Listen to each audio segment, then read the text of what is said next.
Selamat berjumpa kembali dengan Tansah Eling TV. Kali ini kita akan bersama-sama untuk belajar kembali, memperdalam, memperluas pengetahuan kita, agar kita sebagai siswa Buddha mampu menjalankan kehidupan ini dengan baik, ya, dengan bijak, sehingga setiap pikiran yang kita pikirkan, setiap ucapan yang kita ucapkan, setiap tindakan yang kita lakukan selalu memiliki nilai-nilai penuh welas asih, penuh dengan kasih sayang, sehingga setiap orang di sekitar kita maupun diri kita akan selalu hidup dengan damai dan penuh dengan kebahagiaan. Sahabat terkasih di dalam Dharma, kali ini bersama Tan Sailing TV, ya, jangan lupa untuk memberikan subscribe dan like, ya. Dan juga jangan lupa untuk membagi dan mengabarkan kepada sahabat-sahabat Anda. Tema yang begitu sangat menarik sekali, tema yang begitu sangat menginspirasi sekali, ya, yaitu jasa ibu dan ayah tak terbalaskan. Tentu ibu bapak dan sahabat-sahabat sekalian pernah mendengarkan, ya, atau mengetahui secara langsung sebuah aktivitas, tugas, kewajiban orang tua terhadap anak yang begitu sangat luar biasa. Tentu, andai kata saat ini Anda belum menikah dan mempunyai seorang anak dan memiliki seorang ibu, Anda akan merasakan betapa begitu lelahnya, betapa begitu repotnya menjadi seorang ibu yang harus memiliki waktu yang cukup untuk memberikan perlindungan, yang memberikan pendidikan. Jika Anda saat ini adalah seorang yang belum menikah, tapi Anda tahu bagaimana melihat perjuangan dua orang tua kita. Ya, kita saat ini hadir dan kita mampu melihat, mampu mendengar, mampu berpikir, merasakan sentuhan bumi, ya, dan langit. Ini semua berkat jasa yang begitu sangat besar, yaitu ibu dan ayah kita. Tanpa beliau-beliau, kita tidak akan pernah hadir saat ini. Tanpa beliau-beliau, kita tidak akan pernah hadir saat ini. Sehingga saat ini, dengan nafas yang kita miliki, ya, dengan jasmani yang kita miliki saat ini, semua itu memiliki proses yang begitu sangat panjang, proses yang penuh dengan pengorbanan, proses yang begitu sangat melelahkan. Kedua orang tua kita, yaitu ibu dan ayah, berjuang tanpa mengenal lelah. Maka ada sebuah uh, salah satu sutta, yaitu di Sutta Nipata, ya, Karania Metta Sutta, bahwa cinta dan belas kasih seorang ibu itu digambarkan seperti memiliki seorang anak tunggal, ya, disayangi, dikasihi, diberikan perlindungan, penjagaan yang cukup kuat demi demi keselamatannya. Cinta kasih seorang ibu begitu sangat luar biasa sehingga digambarkan sedemikian rupa.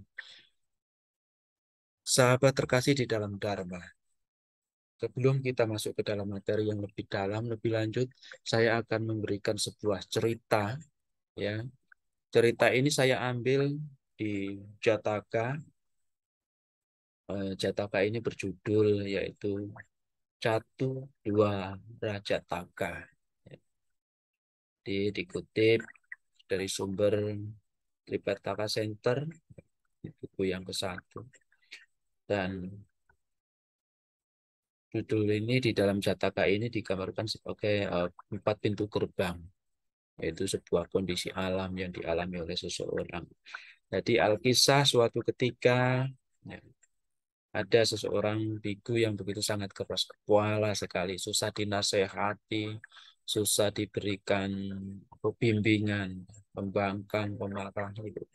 Sangat susah dinasehati. Lalu Buddha memberikan sebuah perumpamaan yang begitu sangat menginspirasi tentang sebuah perjuangan dari seorang ibu dan bahayanya bagaimana apabila kita berlaku salah kepada kedua orang tua kita. Jadi eh, guru agung kita bercerita di dalam kisah Jataka tersebut, yaitu bahwa di masa lalu, ya, di masa kehidupan Buddha Kasapa, ada seorang saudagar di kota Varanasi atau Benares, ya, yang memiliki kekayaan begitu sangat besar sekali. Sudah menggambarkan di dalam cerita itu dikatakan bahwa kekayaannya itu sebesar 800 juta rupiah, begitu sangat besar. Ya. Dan perumah tangga ini memiliki seorang putra yang bernama Mita Windaka. Di rumah tangga tersebut memiliki anak tunggal, anak satu-satunya bernama Mita Windaka, pewaris kekayaan yang begitu sangat luar biasa. Eh, Ibu dan ayah dari Mintawidaka ini sudah memiliki spiritual yang tinggi, yaitu sudah mencapai tingkat kesucian pertama Sotapanna. Sedangkan ia sendiri adalah orang yang memiliki perilaku yang begitu sangat-sangat buruk sekali. Di Mintawidaka ini memiliki perilaku yang sangat buruk sekali, anak muda yang keras kepala, yang sangat jahat, dan kejam, yang kasar. Jadi perilakunya sangat jelek. Minta Widaka ini adalah seorang anak muda yang berperilaku jelek sekali. Ya. Ketika ayahnya meninggal, ketika ayahnya dari Minta Widaka ini meninggal, dan ibunya yang menggantikan posisi ayahnya, baik untuk menjaga harta kekayaannya, ya, dan juga mendidik putranya. Suatu ketika, ibu dari Minta Widaka ini memberikan nasihat kepada Mintawidaka.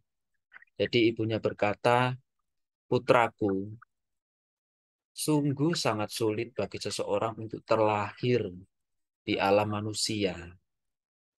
Putraku, lakukanlah kebajikan, berdanalah, jagalah moralitas, laksanakan laku uposata, dengarkanlah khotbah dhamma. Kemudian ia berkata, Mintawidaka ini berkata kepada ibunya, dia menjawab apa yang menjawab kata-kata ibunya.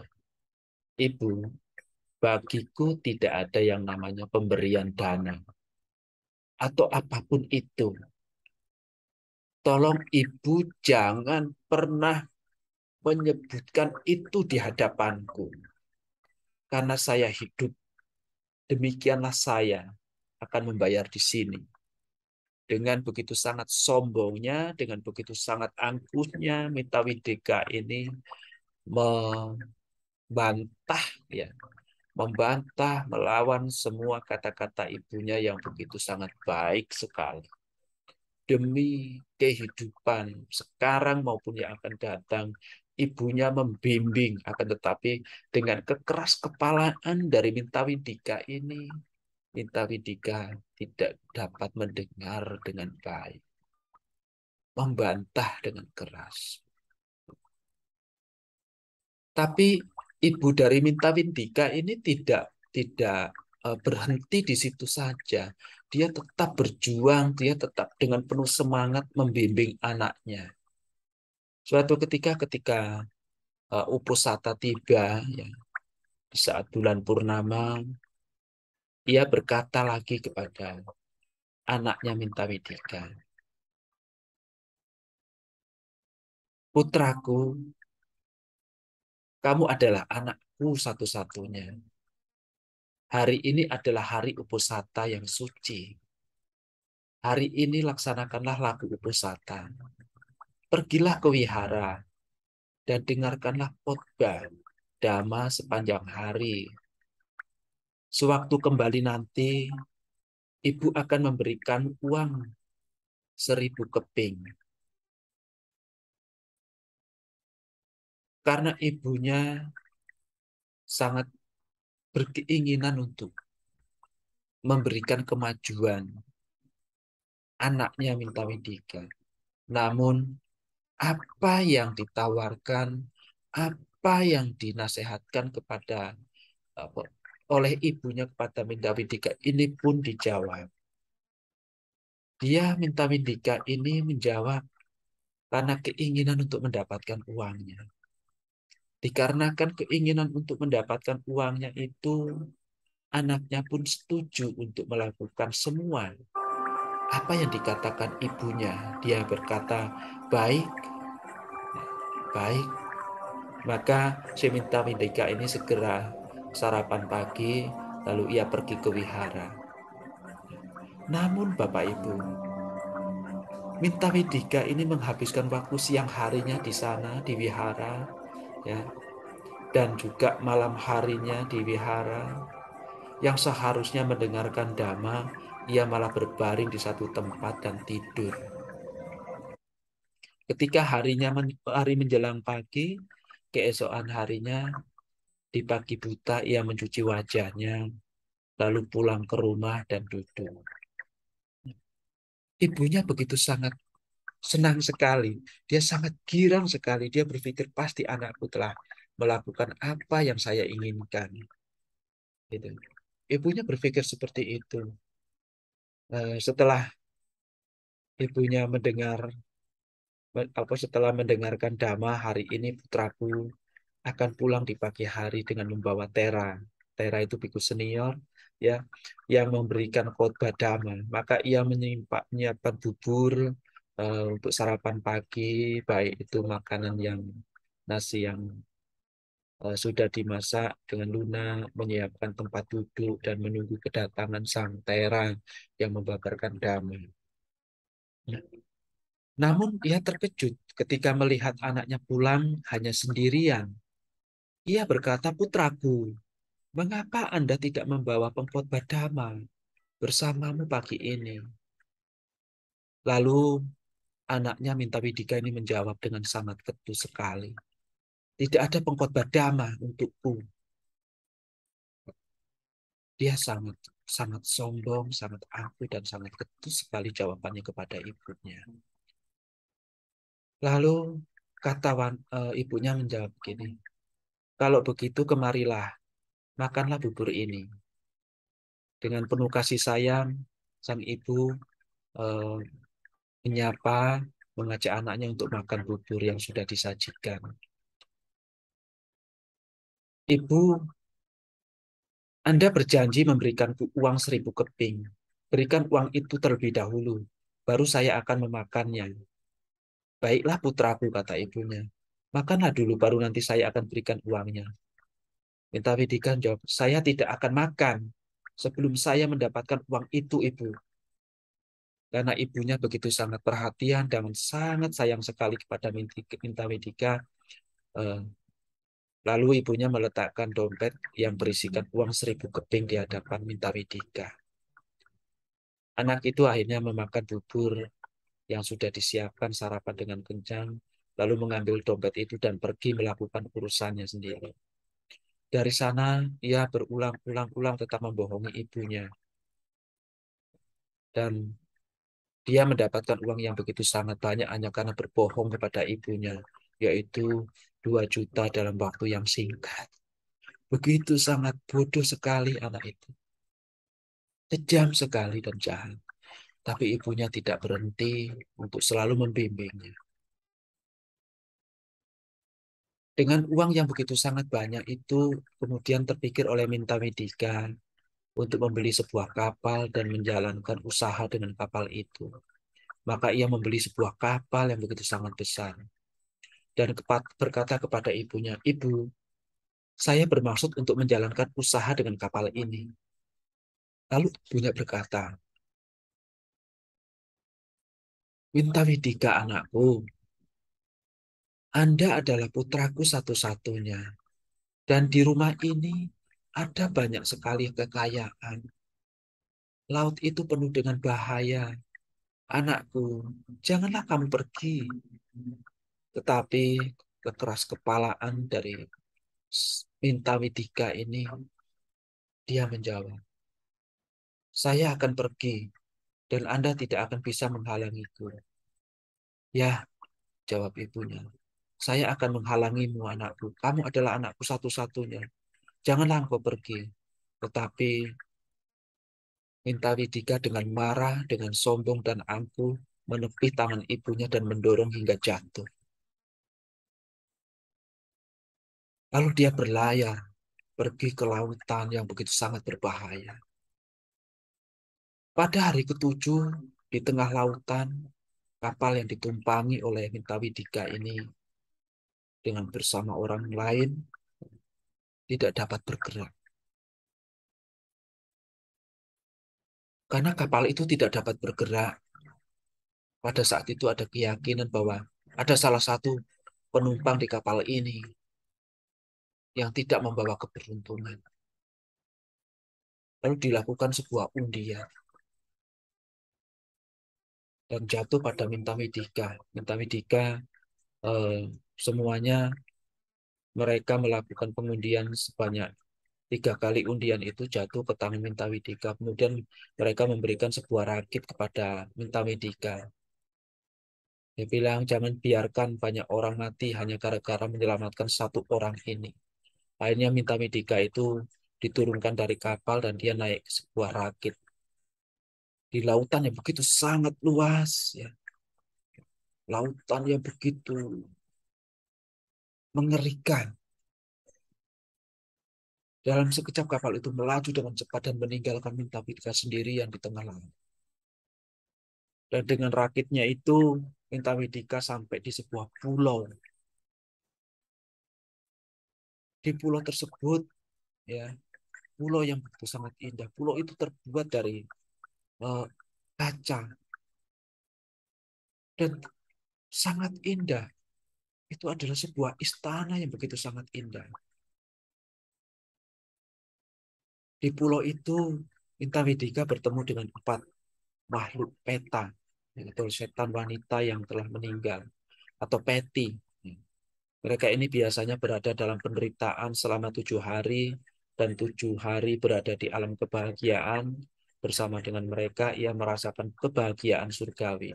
Kemudian di saat tiba waktunya bagi mereka untuk menjalankan penebusan karma buruknya, mereka berkata, "Tuan," pada minta peta ini berkata, "Tuan, kami akan pergi meninggalkanmu selama 7 hari. Selagi kami tidak ada, tetaplah tinggal di sini dan jangan bersedih." Setelah mereka berkata demikian, mereka pergi. Makhluk-makhluk tersebut pergi.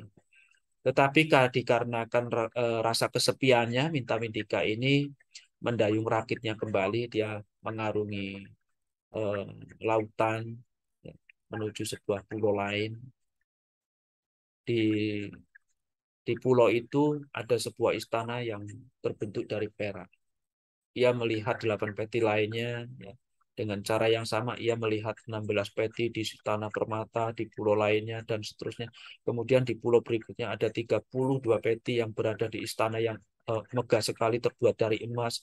Dengan ini, seperti sebelumnya, ia tinggal dalam kebahagiaan surgawi, dan ketika peti-peti tersebut pergi untuk menjalankan eh, karma-karmanya lagi, ia juga akan pergi mengarungi lautan dengan rakitnya. Karena kebosannya, tinggal kesepian, dia mulai mendayung rakitnya lagi. Sampai akhirnya ia melihat sebuah kota dengan 4 pintu gerbang yang dikelilingi oleh sebuah dinding yang begitu sangat sangat kuat sekali dan luas. Bahwa dikatakan itu adalah alam neraka. alam neraka. Eh, Kalau nggak salah nerakanya itu disebut neraka usada. Uh, Yaitu tempat di mana banyak makhluk hidup yang menerima karma buruknya, ya, ketika dia lahir di alam neraka tersebut, yaitu tempat di mana banyak makhluk hidup yang harus merasakan penderitaan, menanggung hasil dari perbuatan-perbuatannya sendiri, perbuatan buruk. Ya, eh, alam ini, alam neraka usada ini begitu sangat mengerikan sebenarnya. Tetapi bagi Minta Widika ini itu kelihatannya seperti sebuah kota yang indah, seperti sebuah kota yang indah. Bagi Minta Widika itu seperti kota yang indah sekali. Ia berpikir saya akan mengunjungi tempat itu dan menjadi raja di sana dia dengan keserakahannya. Maka ia pun memasuki tempat itu dan di sana ia melihat satu makhluk dalam penyiksaan. Tapi bagi Bindika tidak menyangga dia di sana ada makhluk yang menyangga sebuah roda yang setajam pisau. Akan tetapi bagi Minta Midika roda bentuk pisau itu yang ada di kepalanya itu kelihatan seperti bunga teratai, ya, yang bermekaran begitu sangat indah. Lalu 5 rantai belenggu yang ada di dadanya kelihatan seperti aksesoris pakaian surgawi yang begitu sangat indah dan mahal. Sedangkan darah yang menetes dari kepalanya karena pisau yang menancap itu yang menetes keluar dari kepalanya kelihatan seperti cairan minyak yang wangi, kayu cendana gitu. Sedangkan suara rintihan dari makhluk alam neraka itu seperti suara yang nyanyian lagu yang sangat indah. Ini penglihatan Mintawidika. Nah, lalu Mintawidika ini mendekati, kamu makhluk dan kamu manusia, sudah lama Anda mengangkat bunga teratai itu. Sekarang berikanlah itu kepadaku. Lalu makhluk alam neraka ini menjawab, Tuhan, ini bukan bunga teratai, tapi ini adalah roda yang berpisau. Roda yang sangat menyerutkan dan menancap begitu sangat membawa penderitaan bagi diri saya.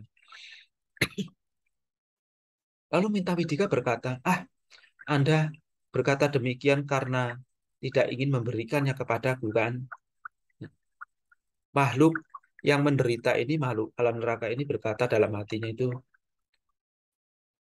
penderitaan ini, karma burukku pasti akan telah berakhir.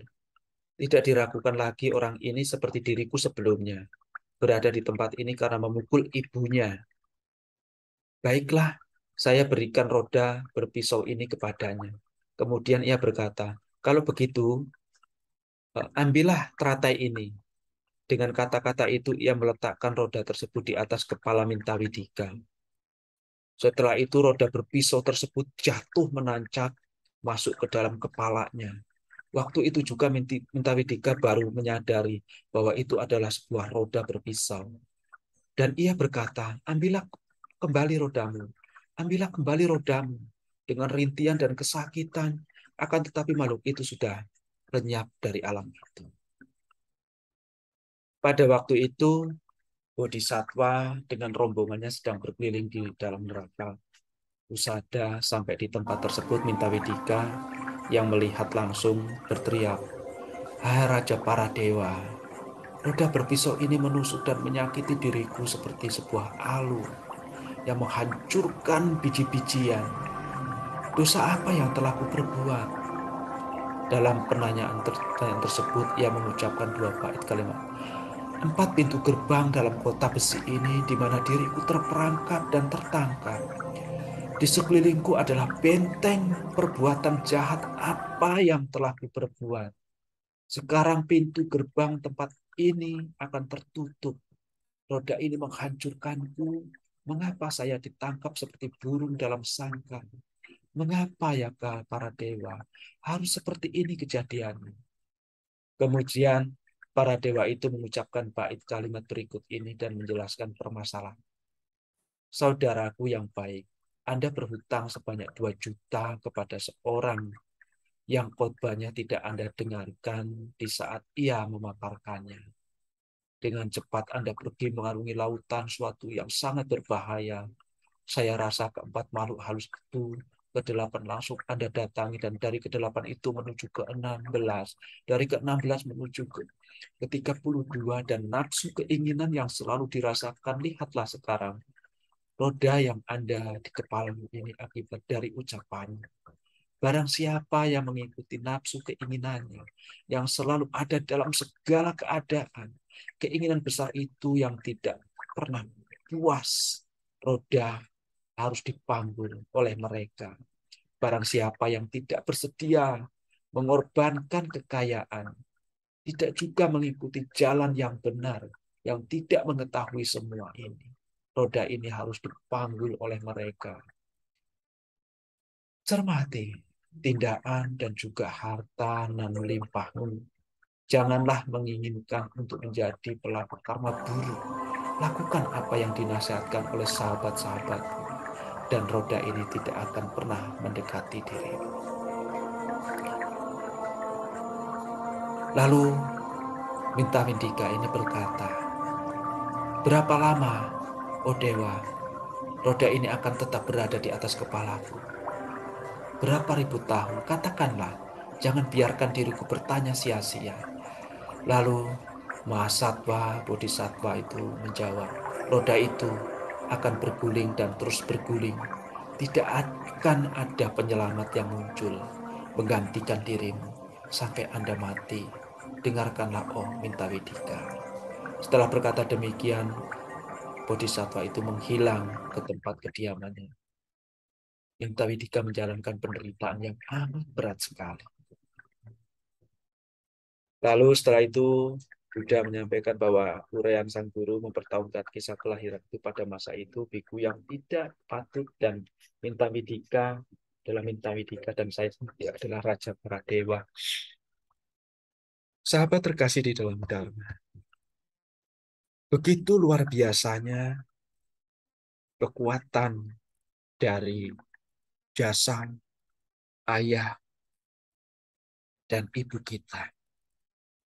Apabila kita berperilaku pada hal-hal yang tidak tepat, akibat buruk yang akan menghancurkan kehidupan kita. Kenapa bisa demikian? Mari kita lihat.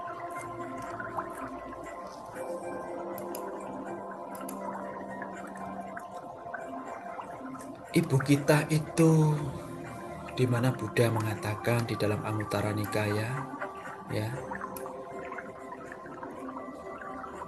ada dua individu yang tidak dapat dengan mudah dibalas. Apakah dua ini? Yaitu ibu dan ayah. Kenapa demikian? Nanti kita akan bahas. Ibu dan ayah kita itu, Buddha menggambarkan, memberikan perumpamaan itu seperti Brahma, Dewa Brahma, pencipta alam semesta. Ibu kita ini layak seperti Dewa Brahma. Di dalam mitologi India, Dewa Brahma ini adalah dewa yang menciptakan alam semesta. Karena kebesaran dari kebajikan orang tua kita, Buddha sampai memberikan perumpamaan yang begitu sangat luar biasa. Ibu kita itu seperti dewa, seperti Tuhan. Kemuliaannya luar biasa. Yang patut kita berikan penghormatan.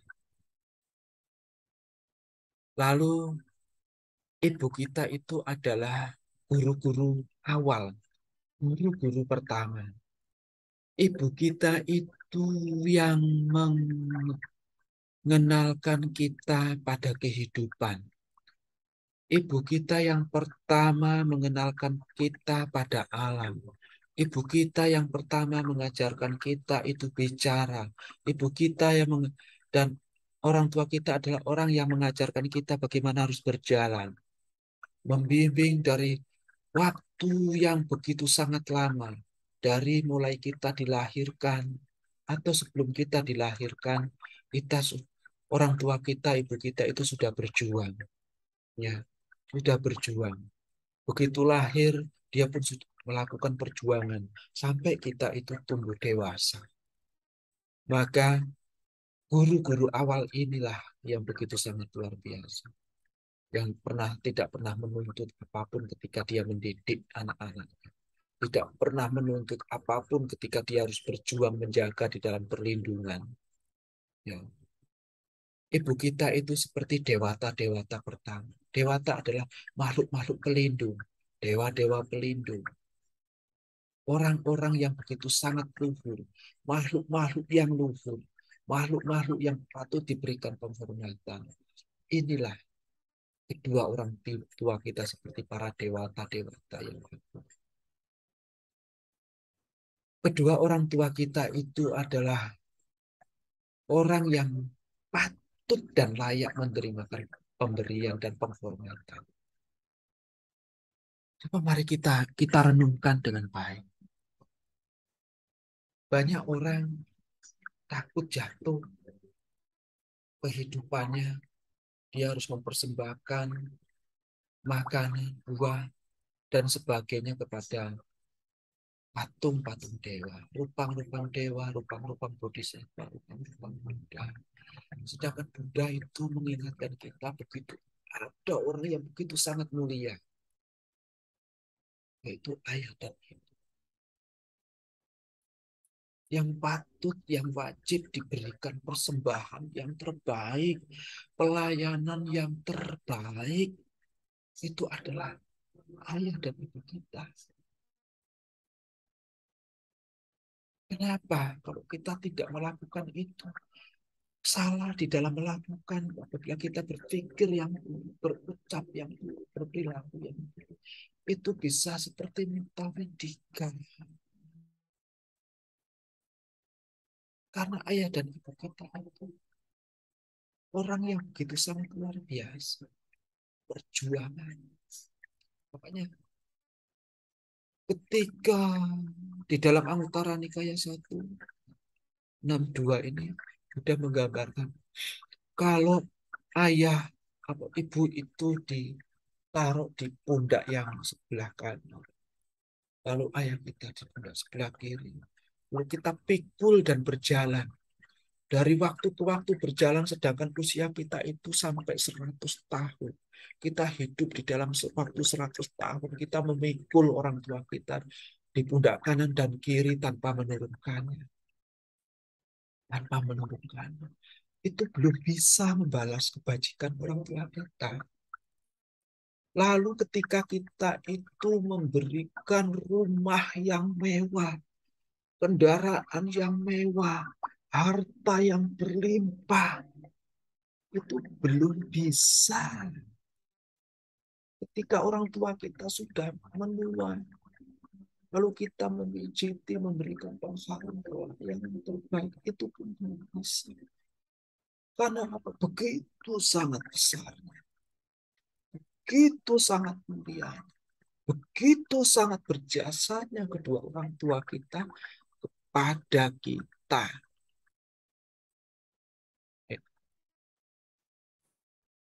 Kepada kita. Kita harus sangat berhati-hati sekali. Lalu bagaimana caranya agar saya itu bisa membalas kebajikan kedua orang tua kita?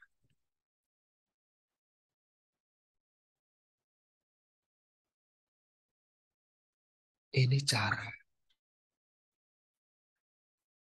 ketika orang tua kita itu tidak memiliki keyakinan kepada Buddha, Dhamma, Sangha, memiliki pandangan yang benar. Kita yakinkan, kita yakinkan, kita cerahkan. Ketika orang tua kita tidak memiliki moralitas yang cukup, kita arahkan, kita dorong untuk menjadi orang tua yang memiliki kebajikan dan moralitas. Ketika orang tua kita memiliki hati yang begitu sangat kikir, arahkan orang tua kita untuk menjadi orang yang dermawan. Orang yang jauh dari kekotoran batin, yaitu kekikiran. Ketika orang tua kita itu tumbuh menjadi orang yang tidak bijak,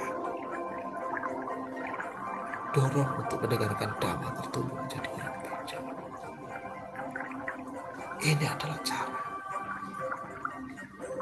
Makanya penting sebagai anak itu memiliki pemahaman dhamma yang cukup, pembelajaran yang cukup, dan jangan malas-malas untuk belajar.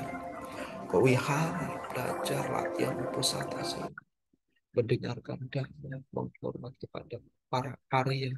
Lalu ini memotivasi Anda untuk juga mendorong orang tua memiliki kebajikan. Ini adalah cara begitu sangat luar biasa jasa orang tua. Kita harus mampu memberikan perlindungan kepada ayah dan ibu kita dengan meyakinkan pada Dhamma, meyakinkan kepada Dhamma. Dalam Sigalawaja Sutta, ya, orang tua kita kadang sangat bawel sekali kan, ya. Hati-hati kalau kalian itu keluar, bergaulah dengan orang yang baik, ya, agar tidak memiliki perilaku yang buruk seperti minta etika. Makanya tidak heran ketika orang tua kita itu sangat khawatir sekali, sangat cemas ketika kita di luar sana. Ya,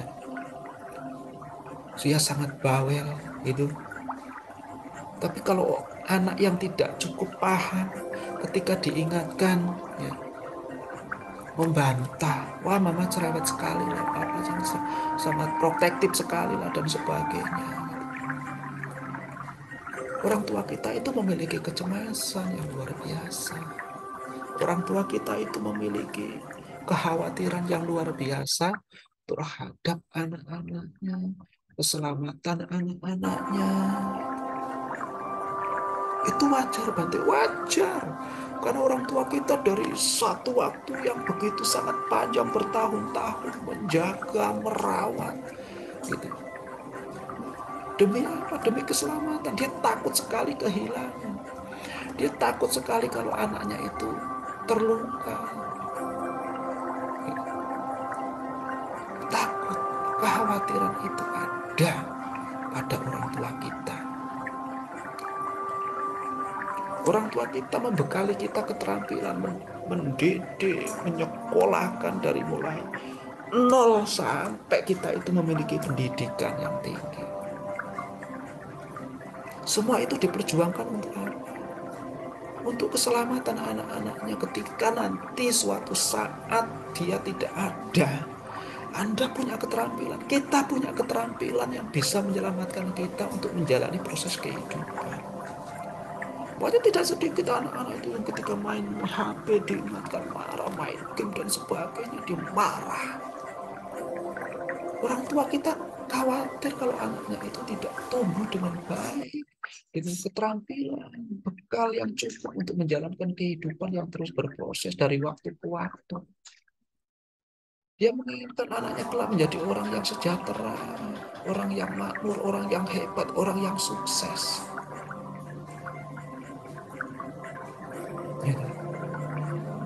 Ini orang tua kita. Lalu dia menginginkan anaknya memiliki seorang istri, seorang suami yang pantas, yang kelak istri ataupun suami yang menjadi menantunya ini adalah orang-orang yang memiliki keyakinan dhamma, memiliki moralitas, memiliki welas asih di dalam kedermawanan, orang yang tumbuh dengan baik dan bijak. Ya harapannya sangat panjang. Sangat panjang. Apa? Agar dia tumbuh hidup di lingkungan keluarga yang indah, yang baik, yang sejuk, yang damai. Itu keinginan. Walaupun secara ini bebas, Anda mau cari siapa saja sebagai istri juga bisa. Tapi keinginan dari seorang ibu adalah, orang tua itu adalah istri atau menantu yang pantas.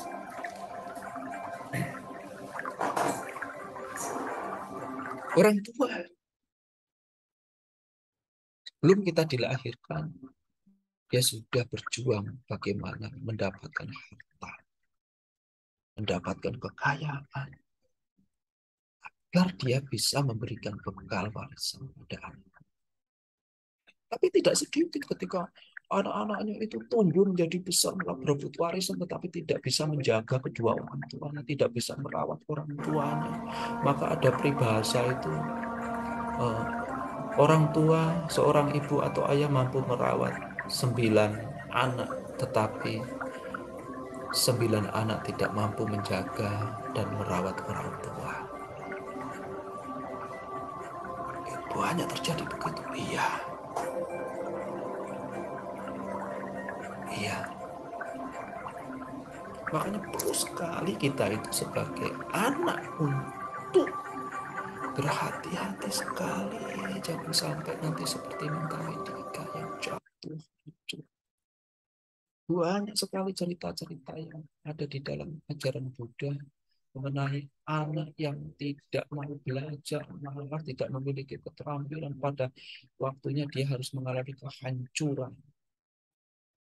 Tidak bermoral pada akhirnya dia harus mengalami kehancuran, mengalami penderitaan seperti sebatang kayu yang kering dan tidak berguna.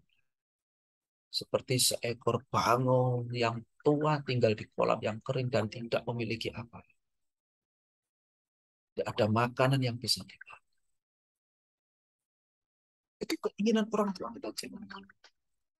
Menjaga untuk menjauhi kejahatan, mendukung dalam melakukan kebaikan, mengajari keterampilan, ya, membimbing anak-anak untuk mencari pasangan hidup yang pantas, yang bermoral, yang berkeyakinan terhadap dharma, memiliki kemurahan hati, memiliki welas asih dan kebijaksanaan.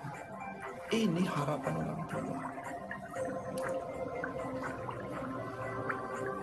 Lalu apa yang harus dilakukan oleh anak-anak ini? Balas budi. Balas budi. Menyokong. Aku akan menyokong mereka. Itu gitu.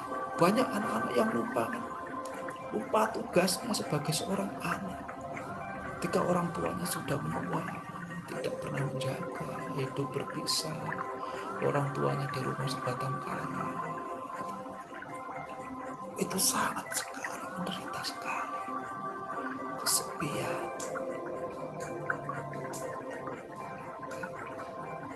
Apa yang terjadi pada dia?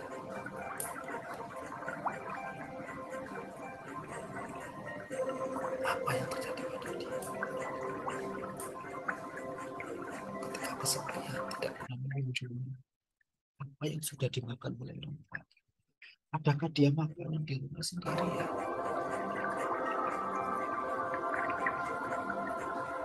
Tugas-tugas orang tua itu dengan tubuhnya yang sudah rewel, sudah lemah, sudah jatuh, apakah dia bisa menyelesaikan tugas-tugasnya? Apakah kita juga bisa membantu? Itu yang terjadi. Dan tradisi-tradisi kebajikan, silsilah keluarga yang luhur, keluarga yang berbudi, keluarga yang tahu balas budi. Apakah itu terjadi? Setelah meninggal, melakukan kebajikan, perlimpahan jasa, derma, menghormati para leluhur. Banyak anak-anak yang sudah lupa terhadap para leluhurnya.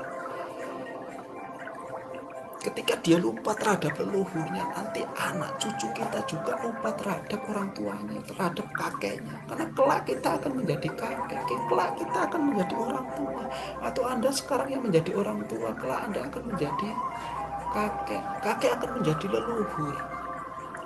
Tapi tidak ada orang yang peduli. Kenapa seperti itu?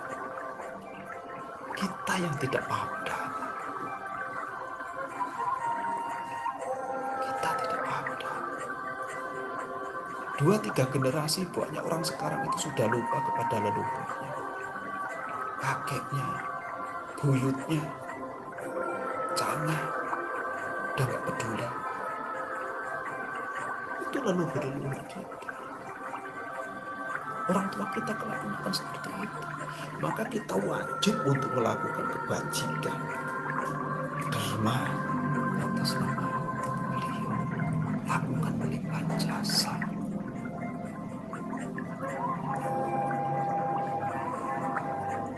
Apa yang harus kita lakukan? perjuangan orang tua kita itu kan, aduh, susah dibayangkan,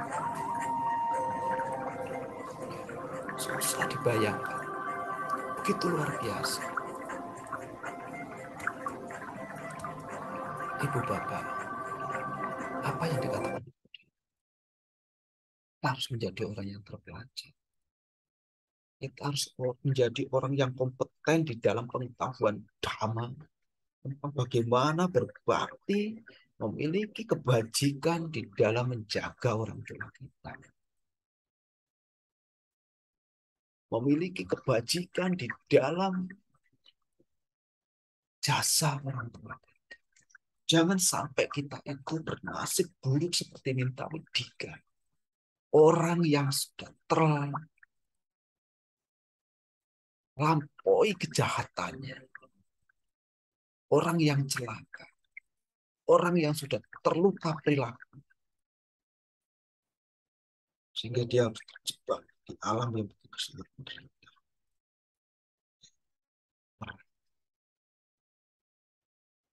Maka ada sebuah entah itu yang kalau ada orang yang membunuh ayah dan ibu, begitu dia meninggal tidak akan berselamat.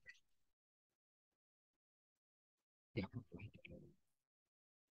akan Minta Widika hanya berbohong ya, pada ibunya, lalu dia mendorong ibunya tidak diperdulikan. Dia harus terlahir di alam sama waktu yang waktu berkata para biku dengan berperilaku buruk terhadap ibu dan ayah. Si dungu yang tidak kompeten dan jahat mempertahankan dirinya dalam kondisi celaka dan terluka. Berperilaku buruk terhadap ibunya dan ayah. Tapi mereka yang tahu dhamma, mereka yang terpelajar, mereka yang kompeten, mereka yang bijaksana, akan mempertahankan dirinya dalam kondisi tidak celaka dan tidak terluka. Sehingga menghasilkan begitu banyak jasa, yaitu kelahiran yang lebih baik, kelahiran di alam-alam yang penuh dengan kebahagiaan karena merawat kedua orang tuanya. Itulah begitu luar biasanya orang tua kita.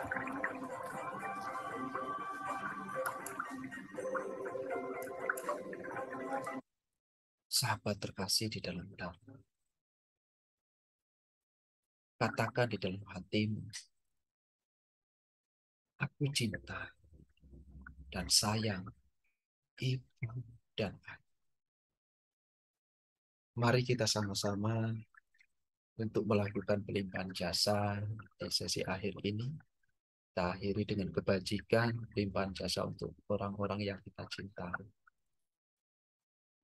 Semoga jasa-jasa yang diperbuat kini atau di waktu lain diterima oleh semua makhluk. Di sini tak terbatas, tak ternilai.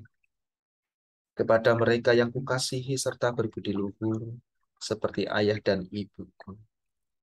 Kepada makhluk yang terlihat dan yang tidak terlihat, yang bersikap netral atau bermusuh. Makhluk-makhluk yang berada di alam semesta di 3 alam, 4 jenis kelahiran terdiri dari 5, 1 atau 4 bagian, mengembara di alam-alam besar maupun kecil. Semoga dengan persembahan jasaku ini, setelah mengetahui, mereka bergembira. Dan kepada mereka yang tak mengetahui, semoga para dewa memberitakannya. Berkat jasa-jasa yang kupersembahkan ini, yang membawa kegembiraan. Semoga semua makhluk selamanya hidup bahagia, bebas dari kebencian. Semoga mereka mendapatkan jalan kedamaian. Semoga cita-cita luhur mereka tercapai. Sadu, sadu, sadu.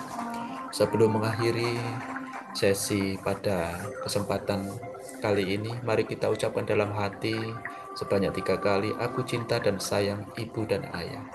Aku cinta dan sayang ibu dan ayah. Aku cinta dan sayang ibu dan ayah. Semoga semua makhluk hidup berbahagia. Sadu, sadu, sadu.